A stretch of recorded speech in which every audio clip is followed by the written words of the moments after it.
नमस्ते बच्चों, नोटबुक में आप सभी का एक बार फिर से स्वागत है। आज हम एक नए पाठ के साथ आप सभी के समक्ष उपस्थित हैं, जिसका शीर्षक है स्ववृत्त लेखन और रोजगार संबंधी आवेदन पत्र। बच्चों, संसार का हर विद्यार्थी पढ़ लिख कर कुछ बनना चाहता है। विद्यार्थी जीवन होता ही है सपने देखने का समय। हम अपने छात्रावस्था में बहुत कुछ बनना चाहते हैं। थोड़े बड़े होकर हम एक निश्चित लक्ष्य निर्धारित करते हैं और उसके लिए अथक परिश्रम करना शुरू कर देते हैं। एक ऐसा समय आता है जब हम अपनी शिक्षा पूरी कर लेते हैं और नौकरियों के पीछे भागने लगते हैं। कुछ लोगों को तो थोड़े परिश्रम के बाद ही अच्छी नौकरी मिल जाती है, पर कुछ लोग काफी समय तक संघर्ष करते रहते हैं, तब जाकर उन्हें मनपसंद नौकरी मिल पाती है। हर मनुष्य का प्रारंभिक काल संघर्ष से भरा होता है। उसे अपने लक्ष्य तक पहुंचने के लिए कठोर परिश्रम करना पड़ता है, पर कुछ लोग अपनी छोटी छोटी गलतियों के कारण बड़े बड़े अवसर गंवा देते हैं। तो आइए अब हम इस पाठ को एक कहानी के माध्यम से समझते हैं। नरेंद्र मार्केटिंग मैनेजर बनना चाहता है। सच पूछा जाए तो अंततः इसके भी बहुत आगे जाना चाहता है। इस दिशा की पहली सीढ़ी है मार्केटिंग एग्जीक्यूटिव का पद। इसके लिए नरेंद्र कुछ समय से जी तोड़ मेहनत कर रहा है। अखबारों, बिजनेस पत्रिकाओं और इंटरनेट पर वह विज्ञापनों की तलाश करता रहता है और लगातार आवेदन भेजता रहता है, मगर या तो आवेदन का उत्तर ही नहीं मिलता या फिर नकारात्मक उत्तर आता है। नरेंद्र के चाचा जी मुंबई से आजकल घर पर ही आए हुए हैं। चाचा जी मुंबई में एक बड़ी कंपनी के मानव संसाधन विभाग में बड़े पद पर हैं। उनकी नजर नरेंद्र के उदास चेहरे पर पड़ी। उन्होंने इसका कारण पूछा। वैसे तो नरेंद्र का अहम उसे अपना दुख बांटने से रोकता था, परंतु इस समय वह खुद को रोक नहीं सका और चाचा जी को सारी बातें कह सुनाई कि किस तरह उसने मार्केटिंग एग्जीक्यूटिव के पद के लिए कई बार आवेदन किया, पर आज तक कहीं से कोई उत्तर नहीं आया है। चाचा जी मुस्कुराए।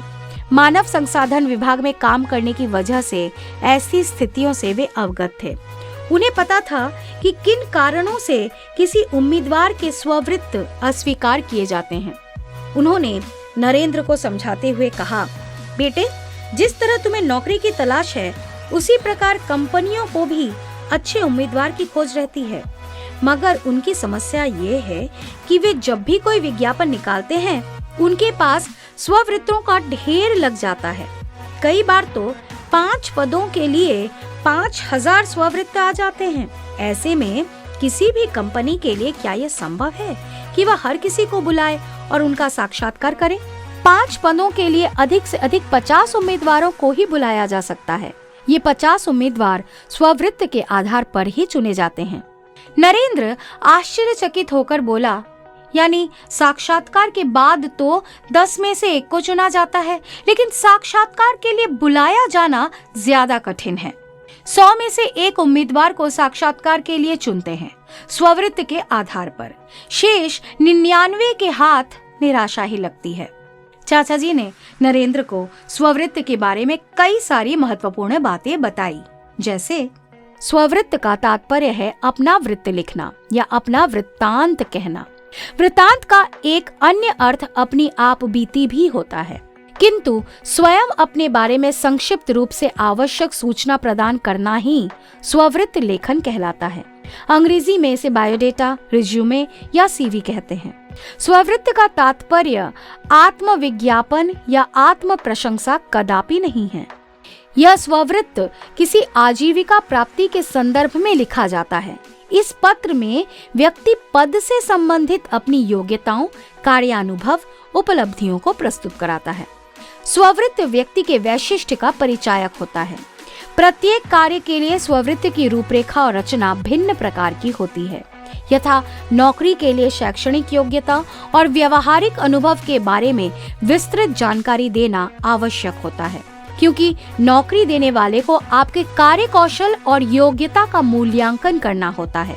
नौकरी के लिए जब भी स्ववृत्त लिखा जाता है, उससे पूर्व एक आवेदन पत्र अवश्य लिखा जाता है, जिसमें विज्ञापित पद का क्रमांक, तिथि, पद का उल्लेख आदि किया जाता है। इस पत्र के साथ स्ववृत्त अर्थात अपना बायोडेटा भी लगाया जाता है। स्ववृत्त पर व्यक्ति का एक नवीनतम फोटो भी लगाया जाता है। अंत में हस्ताक्षर किए जाते हैं। स्ववृत्त लेखन में व्यक्ति का व्यक्तित्व झलकता है।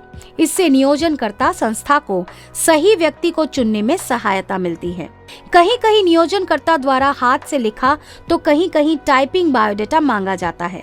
आवेदन पत्र से व्यक्ति के व्यक्तित्व एवं अभिव्यक्ति की शैली की भी परीक्षा हो जाती है। अतः सही एवं व्यवस्थित स्ववृत्त लेखन से नियोजनकर्ता को व्यक्ति को चुनने में सुविधा हो जाती है। तो बच्चों, इस पाठ में आपने स्ववृत्त लेखन से संबंधित कई बातों को समझा। इस पाठ का शेष अंश हम अपने अगले वीडियो में देखेंगे। तब तक के लिए हम विदा लेते हैं।